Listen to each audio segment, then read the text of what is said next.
Until recently, NCERT textbooks mentioned Akbar over 90 times and Shah Jahan and Aurangzeb around 30 times each. But key Indian rulers like Rani Durgavati, Ahilyabai Holkar and Chhatrapati Shivaji got barely a mention. Students learned more about Babur than the Cholas, more about Humayun than Maharana Pratap. Generations grew up worshipping the oppressors while forgetting the warriors who defended Bharat with blood and valor. But not anymore. Things have started changing ever since the Modi government came to power. NCERT has introduced several major changes in the textbooks of classes 6, 7 and 8. Take a look at 7 major changes. Mughal chapter, brutality over glorification. The revised NCERT Class 8 Social Science textbook takes a far more honest look at the Delhi Sultanate and Mughal rule, highlighting the religious intolerance and violence, marking a major shift from earlier editions. Babur is portrayed as a ruthless invader who massacred entire populations, built towers of skulls, and enslaved women and children. Akbar's reign is shown as a mix of brutality and accommodation, with references to the massacre of 30,000 civilians in Chittorgarh and temple demolitions, even as he later promoted tolerance. Aurangzeb is described as driven by religious zeal, issuing orders to destroy temples at Banaras, Mathura, Somnath, and even Jain and Sikh shrines. The textbook also covers Alauddin Khilji's general Malik Kafur, who raided sacred Hindu cities like Srirangam, Chidambaram, Madurai, and possibly Rameshwaram. Bharat through Mahabharata. A new chapter teaches how ancient Indians named their land. From the Rigveda Saptasindhava or land of 7 rivers to Mahabharat's mention of Kashmira, Kuru, Vanga, Kachcha, Kerala, and Pragjyotisha, students now get a civilizational context to regional identities. Even names like Bharatavarsha and Jambudvipa are explained, rooted in scriptures like the Vishnu Puran. What north, what south? It's all Bharat. A cultural unity narrative replaces the colonial north-south divide.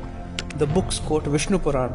The country that lies north of the ocean and south of the snowy mountains is called Bharat. It celebrates cultural continuity, where Bharat is more than a name, it's an eternal identity.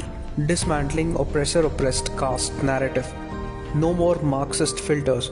The textbooks now present a balanced view of Jati and Varna. Jati is shown as a community-based skill system, not as oppression but as interdependent societal order. Varna is explained as duty-based. Brahmins, knowledge; Kshatriyas, protection; Vaishyas, trade; and Shudras, service.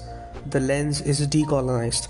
The narrative is now dignified with no meniality associated with the term Shudra. Cultural cartography of Bharat.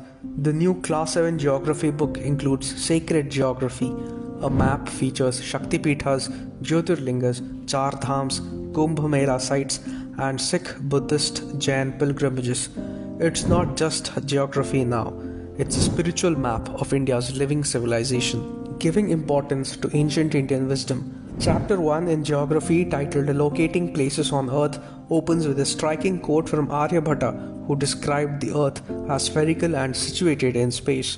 Chapter 3 begins with a verse from the Atharva Veda, which clearly articulates ancient Indian concern for nature and climate.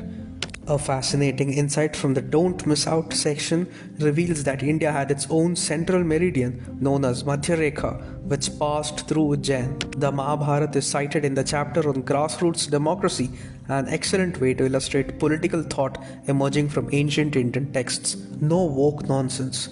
This book strongly highlights how important the family system is. It even has a full chapter dedicated to it. Chapter 9, called Family and Community, starts with a quote by Thiruvalluvar that sets the tone for an Indian cultural point of view.